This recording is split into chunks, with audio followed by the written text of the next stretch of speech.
dan teman-teman sekalian yang bersedia hadir dalam kesempatan ilmiah sore ini.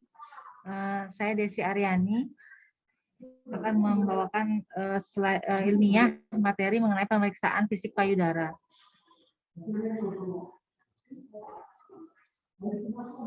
Yang pertama mengenai anatomi dan fisiologi payudara.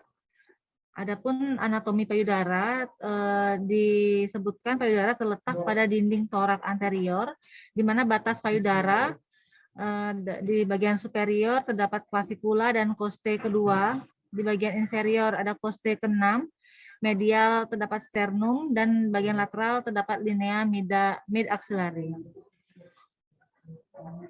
Adapun pembagian kuadran payudara yaitu terbagi menjadi 4 kuadran. Yang pertama upper inner quadrant, lalu lower inner quadrant, lower outer quadrant, dan upper outer quadrant. Ini disebut juga tail of Spence.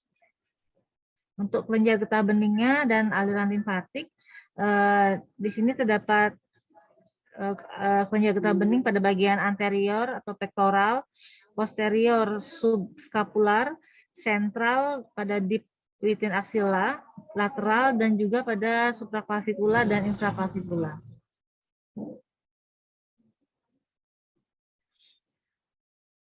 Dikatakan setiap payudara terdiri dari 15 sampai 20 lobus yang tersusun radier dan berpusat pada papila mammae.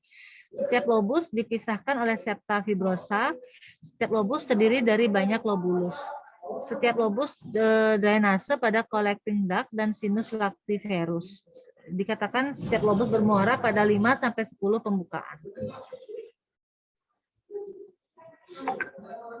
Untuk fisiologi payudara terutama pada perempuan berfungsi untuk menghasilkan ASI, di mana areola dan puting memiliki otot polos yang dapat berkontraksi untuk mengekspresi ASI. Stimulasi ini berupa rangsangan taktil atau gerakan isapan mulut bayi.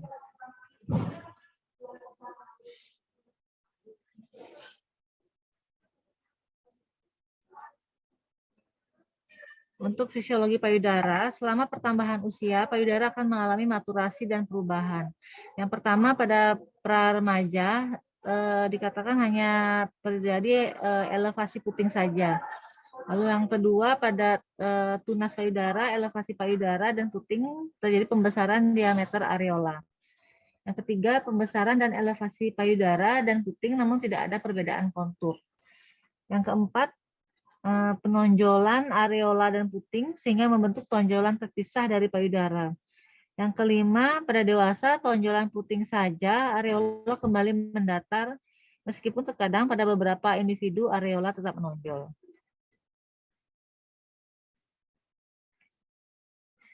Adapun indikasi dan kontraindikasi pemeriksaan payudara.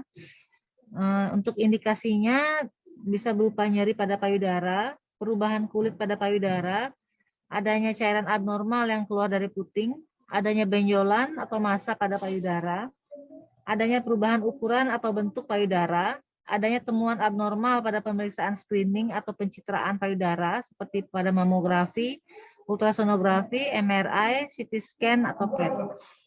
Kontraindikasinya berupa pasien menolak pemeriksaan, pasien tidak kooperatif, atau pasien cemas akan dilakukannya pemeriksaan. Rekomendasi terkait screening payudara,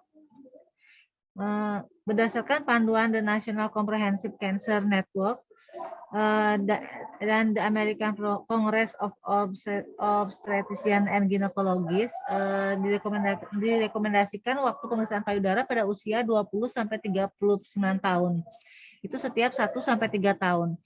Pada usia 40 tahun ke atas direkomendasikan diperiksa setiap tahun.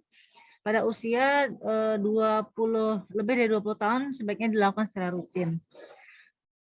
Ini bila pada usia 20 sampai 39 tahun ini bila asimptomatik dan tidak ada faktor risiko dilakukan 1 sampai 3 tahun. Pada usia 40 tahun atau lebih setiap tahun bila asimptomatik dan tidak ada faktor risiko. Sedangkan apabila ada riwayat kanker payudara atau riwayat keluarga dengan kanker payudara atau ovarium ataupun riwayat kanker yang lain, sebaiknya pada usia 20 ke atas rutin diperiksakan, dilakukan pemeriksaan payudara.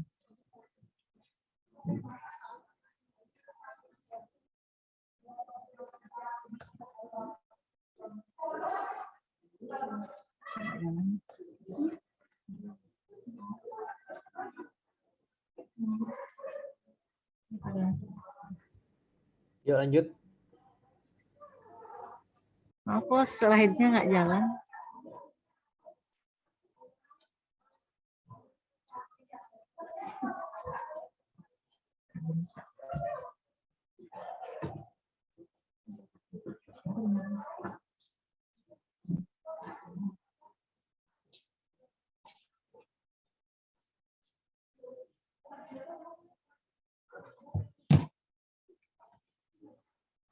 Pemeriksaan fisik payudara pada perempuan. Pertama, dilakukan persiapan pemeriksaan payudara. Diperlukan pertama ada pendamping, pemeriksa, ada baju penutup atau kain atau selimut, dan ruangan yang ada dengan privasi yang baik. Karena sebaiknya terdapat pendamping perempuan selain pasien dan dokter, bisa berupa keluarga atau perawat. Untuk pemeriksa, apabila memungkinkan, pemeriksa sebaiknya berjenis kelamin yang sama. Untuk penutup, disediakan kain atau selimut yang dapat digunakan untuk menutup bagian tubuh yang tidak diperiksa. Ruangan sebaiknya dilakukan pada tempat yang memiliki privasi yang baik. Pertama, dengan inspeksi, dilakukan inspeksi terlebih dahulu. Inspeksi payudara sebaiknya dilakukan pada berbagai posisi. Yang pertama, pada posisi duduk dengan kedua tangan di samping, seperti pada gambar 1. Yang kedua, posisi duduk dengan tangan diangkat di atas kepala. Yang ketiga, posisi duduk dengan kedua tangan diletakkan di pinggang. Yang keempat, posisi duduk condong ke arah depan. Berbagai posisi yang berbeda mungkin membantu menunjukkan abnormalitas payudara yang tidak terlihat pada posisi lainnya. Untuk abnormalitas payudara, dapat hal yang harus diamati pada inspeksi payudara bisa berupa warna payudara, dilihat apakah ada hiperemi pada payudara, lalu penebalan kulit dan pori-pori yang menonjol, mungkin ditemukan pada obstruksi limpatik, lalu ukuran dan simetris payudara, apakah berbeda atau asimetris kanan kiri. Lalu yang keempat, kontur payudara, misalnya ada massa, ada cekungan, ataukah mendatar. Lalu yang kelima, karakteristik puting, bisa dilihat pada ukurannya, ukuran puting, bentuk, arah menonjolnya, warna, ulkus atau cairan yang keluar. Di pada gambar ini terdapat contoh retraksi puting payudara. Lalu yang gambar kedua, ini terdapat cekungan malignan payudara.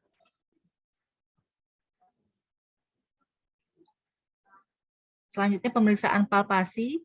Setelah diinspeksi, kita lanjut ke palpasi. Pasien sebaiknya berada pada posisi supinasi dengan bantal pada kepala dan tangan diangkat ke atas. Seperti ada gambar ini. Ini tangan diangkat ke atas. Lalu palpasi menggunakan bantalan jari kedua, ketiga, dan keempat dengan posisi jari-jari sedikit fleksi. Palpasi dilakukan mengikuti 3 pola berikut. Yang pertama radier, sirkuler, ataupun linear. Palpasi puting dilakukan dengan menekan setiap puting dan perhatikan elastisitasnya. Berupa palpasi puting.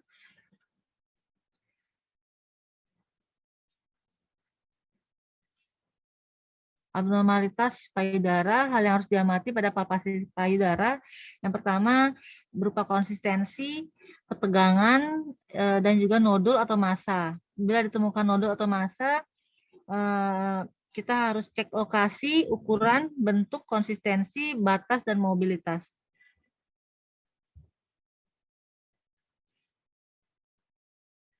Pada palpasi, apabila pasien memiliki keluhan nyeri pada payudara sebelumnya, maka sebaiknya dilakukan juga palpasi dinding dada. Posisi pasien duduk dengan tangan pemeriksa mungkin menekan dinding dada dari bawah, berbaring ke samping memudahkan palpasi dinding dada lateral karena payudara ke arah medial. Ini contoh dari gambar pemeriksaan palpasi. Lalu untuk pemeriksaan puting, cairan yang mungkin ditemukan dengan menekan di sekitar areola, perhatikan warna dan konsistensi cairan yang keluar. Bisa berupa cairan putih menyerupai ASI yang tidak berkaitan dengan kehamilan atau masa nifas, bisa berhubungan dengan hipertiroidisme, prolaktinoma pituitari, penggunaan psikotropika, dan penotiazin. Yang kedua, cairan merah darah bisa berhubungan dengan papiloma intraduktal, duktal karsinoma in situ, Paget disease pada payudara. Yang ketiga, berupa cairan jernih, serosa, hijau, atau hitam. Umumnya merupakan penyakit payudara jinak. Abnormalitas pada payudara pada usia 15-25 tahun, diagnosa tersering berupa fibroadenoma. Karakteristiknya umumnya licin, seperti karet, bulat, mobile, tidak keras. Pada usia 25-50, diagnosa tersering berupa kista, umumnya lunak hingga keras, bulat, dan mobile. Yang kedua, perubahan fibrokistik berupa nodular seperti tali. Yang ketiga, kanker payudara, di mana karakteristiknya irreguler, keras, mobile, atau terfiksir. Bila lebih dari 50 tahun, kanker payudara hingga ditemukan penyebab lainnya. Bisa berupa irregular, keras, mungkin mobile, atau terfiksir. Pada pada wanita hamil atau menyusui, bisa ditemukan adenoma laktasi, kista, mastitis, dan juga kanker. Untuk pemeriksaan kelenjar getah bening, kondisi normal, kelenjar getah bening berukuran kecil sekitar 3-7 mm. Spool shape, permukaan halus, tidak ada nyeri tekan, sudut tajam, konsistensi kenyal, tidak menyatu dengan kulit atau jaringan sekitar. Evaluasinya bisa berupa kemerahan di kulit atau kelenjar, ukuran, suhu, dan nyerinya kita evaluasi, mobilitas dan fluktuasi serta konsistensinya. Untuk pemeriksaan aksila, pertama kita inspeksi dulu, posisi duduk lebih dipilih dibanding posisi supine. Amati adanya kemerahan, infeksi, pigmentasi abnormal pada kedua sisi aksila. Lalu untuk palpasi, seperti pada gambar ini, topang salah satu lengan pasien dengan tangan ipsilateral pemeriksa. Pegang dalam sekitar sudut 45 derajat dalam abduksi minimal. Lalu tangan kontralateral dari pemeriksa melakukan palpasi.